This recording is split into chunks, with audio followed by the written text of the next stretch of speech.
चलते हैं उत्तम त्याग धर्म की ओर अपने जीवन को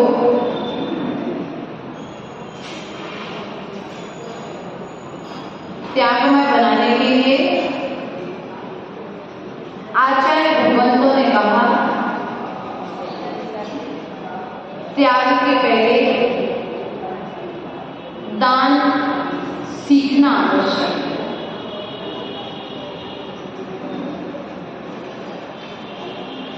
जो दान करेगा वही त्याग करता है।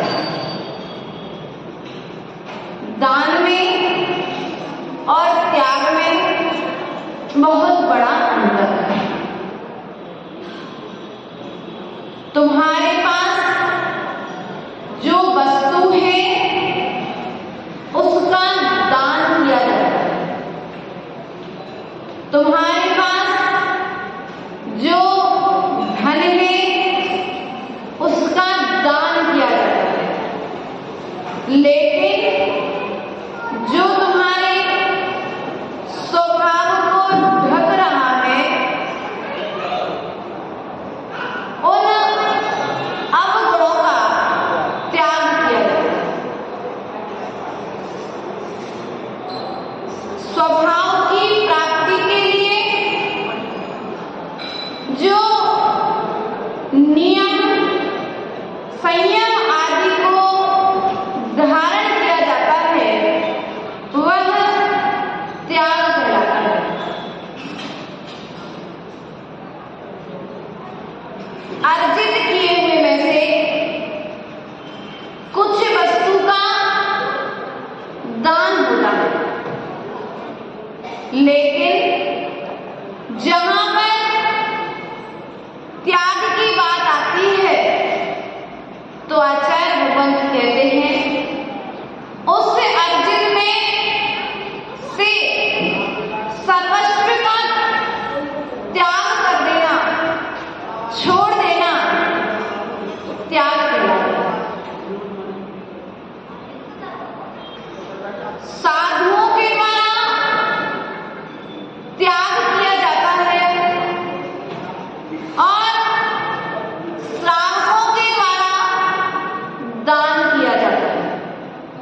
लेकिन सर्वस्व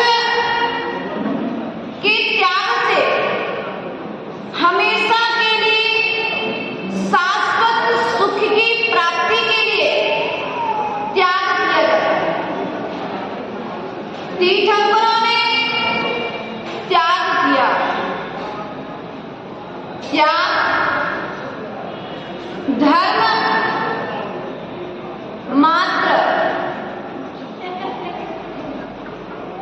तुम्हारे इस भव को ही सार्थक नहीं करता।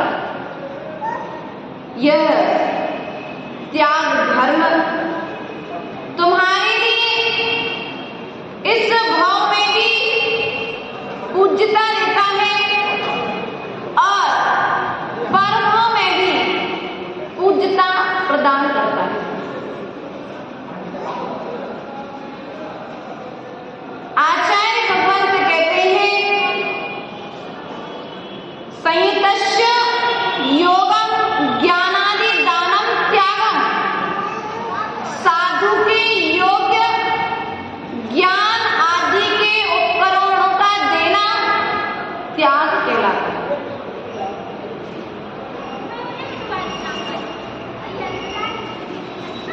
विचार करना है। त्याग यमरूप होता है। क्या यमरूप होता है? जो जीवन पर्यंत के लिए किया जाता है वह त्याग कहलाता है। एक बार त्याग करने के पश्चात जिसकी ओर दृष्टि ना जाए वह त्याग कहलाता है। हम त्याग कर रहे हैं कि दान कर रहे हैं? विचार करना। दान दाता के द्वारा किए जाने के पश्चात उसकी पुनः प्राप्ति होती है। आप धन का दान देते हो तो अगले भाव में आपके लिए उससे बढ़कर के धन की प्राप्ति होती है। लेकिन त्याग करने के पश्चात में एक छोटा सा त्याग तुम्हारे लिए एक बड़े त्याग की प्रेरणा है। साधु त्याग करता है और श्रावक दान करता है। आप एक छोटी सी वस्तु का दान करते हैं जहां पर ममकार बुद्धि का, ममत्व बुद्धि का त्याग हो जाता है, वहीं पर दान का फल मिलता है। विचार करना है। हमने दान किया, त्याग किया। आचार्य भगवंतों ने कहा है कि जिस तरह से आप प्रातःकालीन नित्य क्रिया के लिए जाते हैं, मल का त्याग करते हैं, उसके पश्चात में उसकी ओर पलट करके नहीं देखते, उसी प्रकार से आप दान करने के पश्चात भूल जाइए। पैसा पूरा देने के बाद भूलना। हाँ, आपने दान कर दिया, आपने राशि लिखा दी, राशि देने के पश्चात मंदिर में जमा करने के पश्चात आप उसे भूल जाइए। उसे अपने अहंकार की पूर्ति का कारण मत बनाइए। विचार करना है। हमने दान तो दिया, लेकिन दान देने के पश्चात में हम स्वयं ही अपने गुणगान गाने लगे। भैया, प्रदीप भैया, दान कर दिया और दान करने के पश्चात हम स्वयं अपने गुणगान गाने लगे तो धर्मेंद्र तुम्हारे गुणगान नहीं आएगा। क्योंकि वह दान तुम्हें कर्म बंध का कारण है। मकान के प्रति जो ममत्व बुद्धि है वह तुम्हारे लिए संसार बंध का कारण है। अहंकार का कारण तो नहीं बन रहा तुम्हारा दान, तुम्हारे मान की पुष्टि का कारण तो नहीं बन रहा तुम्हारा दान, क्योंकि दान करने के पश्चात हमारे लिए मदों से बचना बड़ा भारी पड़ता है। और सबसे बड़ा होता है घमंड। अहंकार कहें, घमंड कहें, मोह कहें, इस मोह के भाव का ही तो त्याग करना है। प्रिय बंधुओं, आज उत्तम त्याग धर्म का दिन है। अपने विभाव परिणामों का त्याग करना ही त्याग है।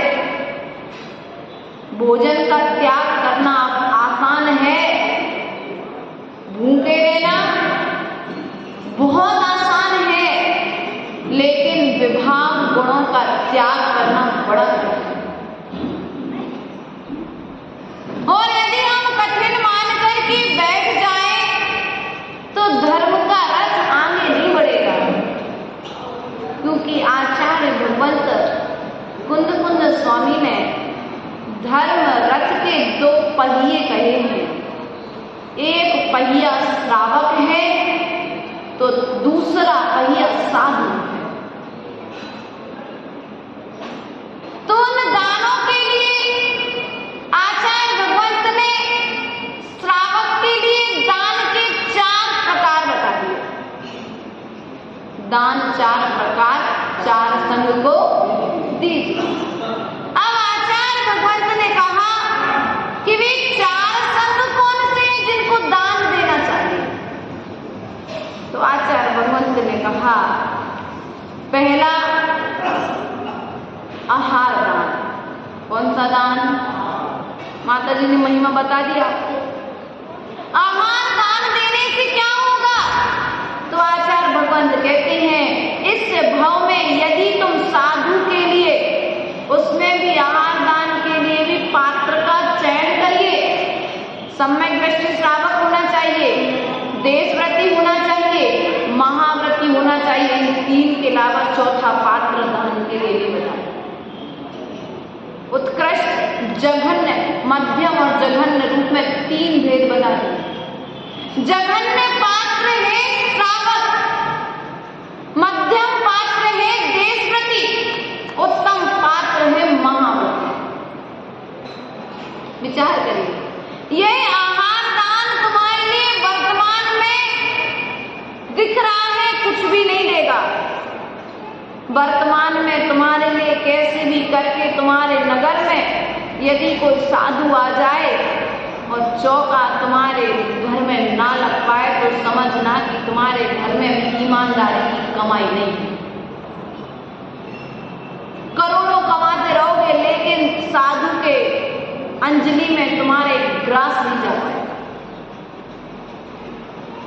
कहीं न कहीं वो कमाई, वो बेईमानी की कमाई तुम्हारे भावों में वृद्धि नहीं करने देगी। स्वर्ग के देवता तरसते हैं किसके लिए? आहार दान के लिए।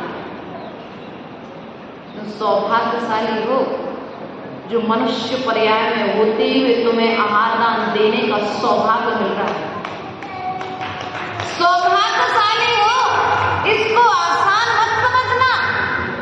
तुम पूजा करके स्वर्ग चले जाओगे, आप जिनवाणी पढ़ के स्वर्ग चले जाओगे, लेकिन जिनवाणी का आचरण जब तक नहीं करोगे तब तक अगले भाव में तुम्हें यह सब द्वारा नहीं होगा। मनुष्य पर्याय में मात्र मंदिर में शांति धारा की बोली ले लेना, ये तो फिर भी आसान है। 1000 लोगों की पंगत कराना बहुत आसान है, लेकिन एक उत्तम पात्र को आहार देने के लिए सौभाग्य होना बड़े पुण्य की बात है। प्रिय बंधु, आहार दान का फल है कि अगले भाव में तुम्हें धन और विद्या प्राप्त होती है। पूर्व भाव में आपने कोई पुण्य किया था विजय भैया, इसलिए आज तुम्हारे पास अच्छा घर है, अच्छा पुत्र है, अच्छी बहू है, अच्छा पोता है, कोई कमी नहीं है। क्या पूर्व भाव में कोई पुण्य किया था, इसलिए वर्तमान में अच्छा मिला है। अब उसको पाकर के खिलाने मत लग जाना, घमंड मत करने लग जाना, क्या? वरना अगले भाव में फिर मिला है सो क्या हो जाएगा? उसको देके क्यों दान आदि करते रहना। यदि दान नहीं करते हो तो आचार्य भगवंत कहते जीवन में त्याग का विधान आने वाला। दान की नींव भरो, त्याग की दीवारें खड़ी होंगी और मोक्ष महल तक तुम पहुंच जाओगे। मोक्ष महल का निर्माण त्याग की दीवारों से होता है। दान की नींव भरनी पड़ेगी, विचार करें। आहार दान का फल बहुत विशाल है, इसकी महिमा बहुत बृहद है। भगवान आदिनाथ स्वामी के लिए आहार की आवश्यकता नहीं थी, लेकिन धर्म चक्र रुक ना जाए। आगे पंचम काल में आने वाले साधुओं का ऐसा इतना सहना नहीं रहेगा, उनका वज्रव्रता नारा सहना नहीं रहेगा, इसलिए मुद्रा बनाई और आहार को निकल गए। विचार करिए, आवश्यकता नहीं थी भगवान आदिनाथ स्वामी के लिए। विचार करिए, क्यों निकले? जिससे हमें दान की महिमा, आहार दान की महिमा का ज्ञान रहे। जो आहार दान देता है वह भोग दुनिया का जीव बनता है, अर्थात उसके पास सभी तरह की संपत्ति रहती है, उसे किसी भी तरह की कोई वस्तु का अभाव नहीं रहता। अब आचार्य भगवंत कहते हैं अभय दान। क्या? अभय दान, जीवों की हिंसा नहीं करना। एक जीव मरणासन अवस्था में था, आपने उसे औषधि आदि दे दी, आपने उसका इलाज करा दिया, आपने उसे अभय दान दे दिया। लेकिन आहार दान एक भाव में फल देता है, अभय दान एक भाव में फल देता है, और औषधि दान एक भाव में फल देता है। लेकिन ज्ञान दान एक ऐसा दान है जो भाव भाव में फल देता है। इस भाव में भी तुम्हारी बुद्धि को सम्यक बना करके रखा है, और यह ज्ञान दान तुम्हारे लिए केवल ज्ञान प्राप्त कराने की सामर्थ्य रखता है। कुंद कुंद स्वामी ने ग्वाले के पर्याय में एक शास्त्र दान किया था। क्या किया था? कोटर में रखा शास्त्र। आग क्यों नहीं लगी इस वृक्ष में? जाकर के देखा तो एक ग्रंथ रखा है, एक कुछ रखा हुआ है। ये तो कोई शास्त्र रखता है, कोई गीता पुराण लगता है। उठाया, घर लेकर के आ गया। अब जब कभी कोई महात्मा मिलेंगे तब हम उसे उन्हें जाकर के गुरु मिले और उनके चरणों में शास्त्र दे दिया। उस शास्त्र दान के प्रभाव से वर्तमान के महान आचार्य कुंद कुंद स्वामी हुए। एक शास्त्र दान के प्रभाव से कुंद कुंद स्वामी दान के बाद अहंकार नहीं किया। क्या नहीं किया? और हमारी स्थिति क्या है? भैया हमने मंदिर में ये गेट लगवा दी, हमारा नाम होना चाहिए, हमारा नाम नहीं लिखा भीतर। अहंकार चल रहा है जो जीते जी तुम्हारे लिए पुण्य का अर्जन नहीं करने दे रहा है। और मरने के बाद में भी तुम्हें पुण्य कर्म मिल जाए। हम छोटा सा दान करते हैं और बड़े से नाम की अपेक्षा रखते हैं। क्या करते हैं? तुम्हारे द्वारा दिया गया दान देने के पश्चात भूल जाओ। विचार करना। आज उत्तम त्याग धर्म है। हम भोजन का त्याग करेंगे, कोई रस का त्याग करेगा, कोई हरि का त्याग करेगा, कोई फलों का त्याग करेगा, कोई मीठे का त्याग करेगा। भैया कोई बात नहीं, इनका त्याग अपनी सामर्थ्य के अनुसार करना, लेकिन एक बात का त्याग कर देना, दान देने के बाद में हम अहंकार नहीं होने। हमने दान दे दिया, दान देने के पश्चात अहंकार ओढ़ लिया, मान को ओढ़ लिया, मायाचारी को ओढ़ लिया। आचार्य भगवत कहते हैं जिससे स्वभाव की प्राप्ति हो उसका त्याग करो, स्वभाव की प्राप्ति ना हो उसका त्याग करो, जिससे स्वभाव की प्राप्ति हो उसे ओढ़ करके। लेकिन हमारी स्थिति दूसरी है, दूसरी है। हम भगवान के चरणों में क्या करते हैं? आकर के कह देते भगवान हम आपकी प्रतिमा रख रहे हैं, हमें इसका फल क्या मिल जाए? जहां सुमेरु पर्वत के बराबर में फल मिलने वाला था, तुमने राई के दाने बराबर मांग लिए। विचार करें, दान का फल ये है, कहते जीवन में कुछ कार्य करते रहना चाहिए। मनुष्य को कुछ ऐसे कार्य हैं जो अपने जीते जी कर लेना चाहिए। एक तो पहला, तीर्थंकर के पंच कल्याणक यदि कहीं पर हो तो तीर्थंकर के माता पिता बनना चाहिए। यदि माता पिता नहीं बनते हैं तो जीवन में एक बार सौधर्मित्र बनना चाहिए, और सौधर्मित्र नहीं बनते हैं तो जीवन में कभी एक बार सिद्ध चक्र विधान करना चाहिए। और सिद्ध चक्र विधान नहीं करते हैं तो कम से कम चावल के बराबर मंदिर और राई के दाने के बराबर प्रतिमा विराजमान करना चाहिए, है ना। और उसके अलावा भी ये सब कुछ भी नहीं करते हैं तो कम से कम अपने जीवन काल में एक जिलवाणी तो जरूर छपवानी चाहिए। ऐसा ग्रंथों में कहा है।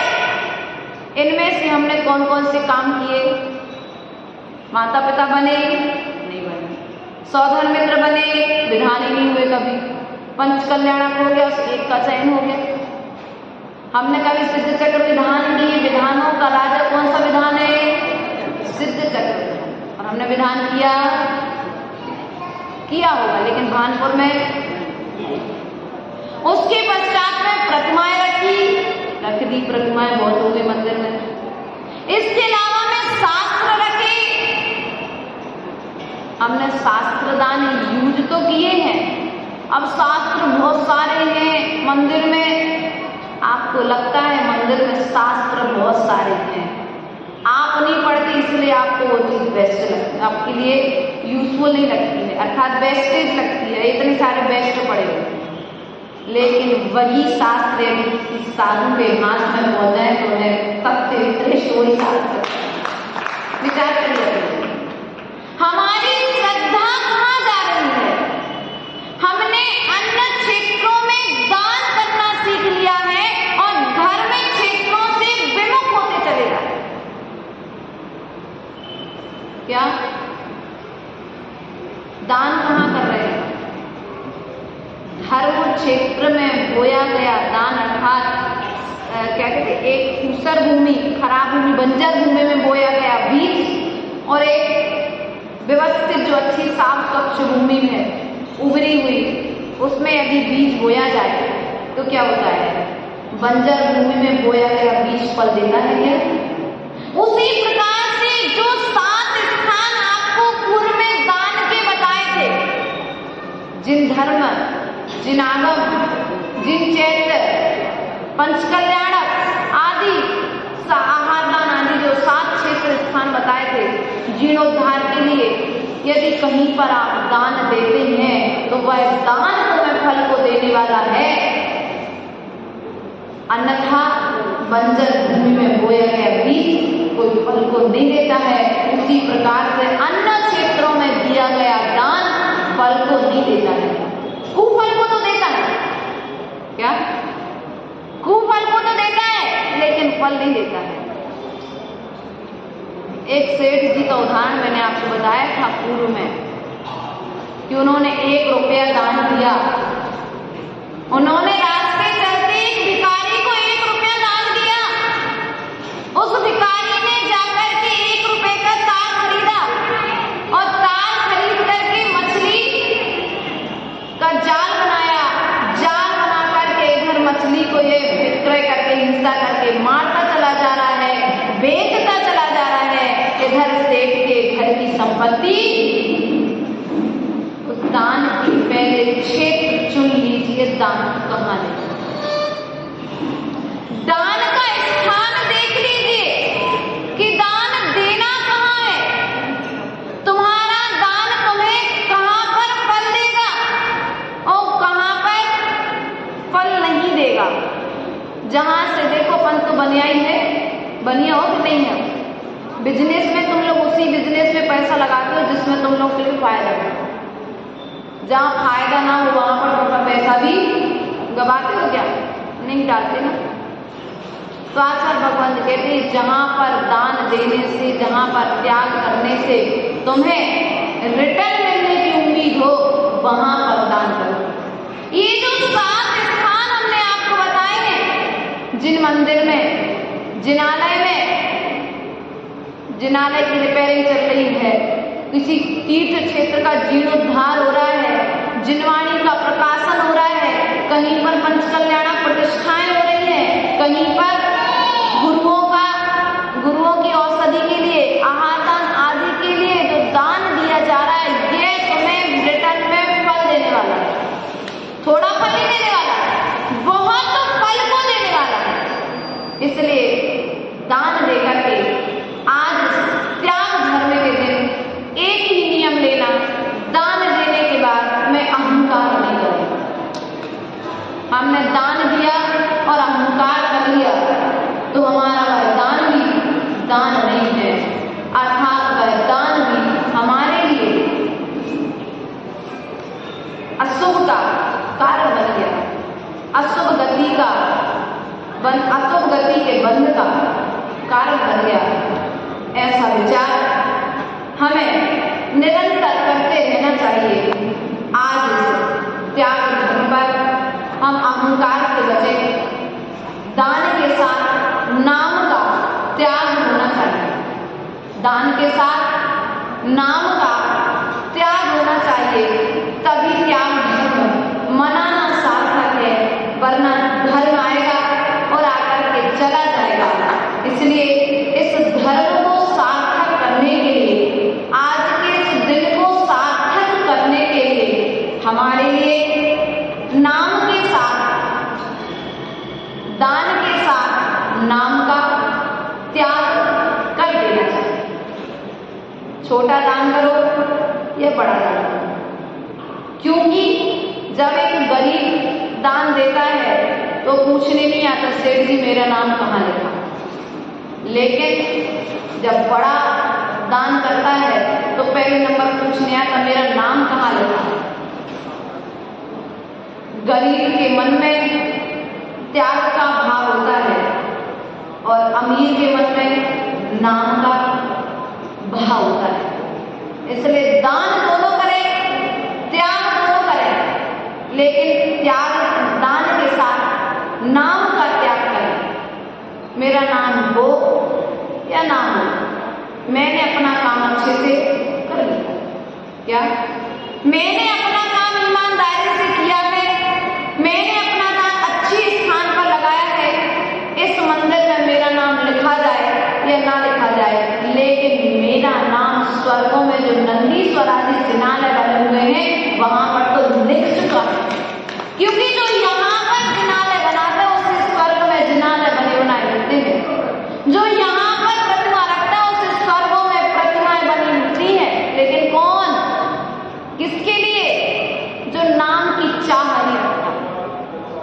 कहीं भैया मंदिर बनवा दिया तो हमें तो स्वर्गों में मिलेंगे अर्चनालय, हमने प्रतिमा रख दी है, स्वर्गों में मिलेंगी प्रतिमाएं, अच्छी रत्नों की प्रतिमाएं मिलेंगी, यहाँ पाषाण की रखो वहां रत्नों की मिलेगी। लेकिन आचार्य भगवान तो कहते हैं किनको मिलेगी? जिनने नाम को नहीं उड़ा है। क्या? जिनने अहंकार को नहीं उड़ा है, जिनने घमंड को नहीं उड़ा है। इन सब चीजों के साथ में घमंड का त्याग कर देना। देखे बहुत बड़े बड़े दानवीर परिवार अपने भोपाल नगर में हैं, लेकिन उनके नाम से हम परिचित हैं, लेकिन उनके दान से भी स्वयं पर उनके नाम कहाँ का, लेकिन उन्हें स्वयं खुद ही नहीं पता रहता, क्योंकि दान देने के बाद में नाम की इच्छा नहीं रखती। इसलिए हम दान छोटा करें या दान बड़ा करें, लेकिन नाम की चाह नहीं रखेंगे, अहंकार नहीं करेंगे, घमंड नहीं करेंगे, तभी हमारे त्याग धर्म मनाना सार्थक होगा। इन्हीं भावनाओं के साथ बोलिए परम पूज्य आचार्य गुरुदेव।